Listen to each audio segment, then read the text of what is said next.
Understand that the clearance is issued at the office of the head of public service. Does the deputy president fall in that category? I would not know how, because he's not traveling for the first time. He's traveled for many times. I've not followed to know how he gets his clearance, but certainly he must obtain clearance. He's a civil servant like all of us, and I don't want to go into that direction because I don't have facts about that particular incident.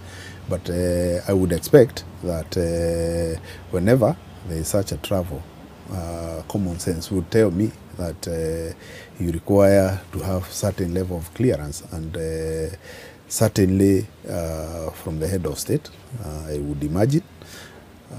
But I don't have my facts right about that. Do you think all I know is that by the time the people who are supposed to clear are asking for information, it must have been lacking, because those are seasoned civil servants also. Do you think somebody of the caliber and stature of Deputy President, was it fair to really block him because of I don't clearance? know, because we all work in this system. There are regulations, there are processes.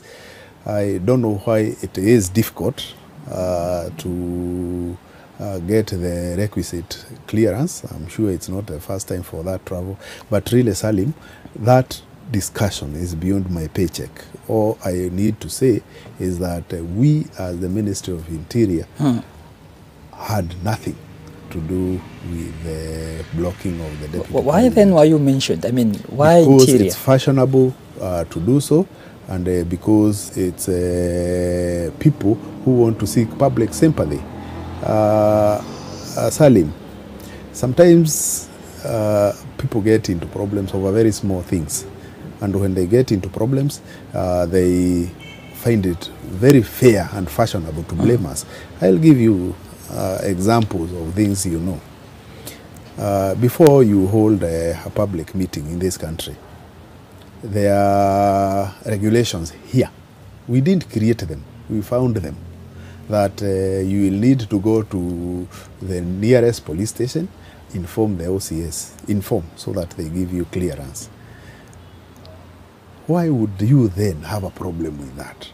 But whenever you defy, most of these politicians defy that requirement of law, and they are stopped, they would quickly imagine that the OCS has no brain of his own, the OCS does not know his work, that he must have been told by somebody. While it is so easy, just go and do what the regulations expect you to do. Have you ever called any top police boss to give instructions to block certain political sides from carrying out their activities? I've actually never called. If you asked me for some of those numbers, we don't have them. This is a ministry that believes in command. We have a command structure.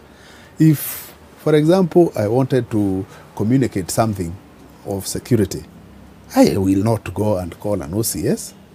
Why would I call an OCS? I don't even know them by name. The structure demands that if I have any security concern at a place, the person to tell is the Inspector General of Police that there is security concern in this area, look at it. And then he will use his command structure to do it. But those people who don't know how the ministry operates will imagine that the PS, the CS will call an OCPD, arrest this one, put this one, call DCI, do this. We cannot do that because those people are not directly answerable to us by law. Your ministry is key in ensuring credible elections, an environment where Kenyans can exhibit and exercise their democratic right. Where are we in your own assessment in terms of our national security? Yeah, we've already formed ourselves into the Election Preparation Committee. I think the CS has addressed himself to this in a number of times. So we draw the map of Kenya and pick various aspects that need preparation from the security perspective, and do a thermal map where there are hotspots with respect to security, hotspots with respect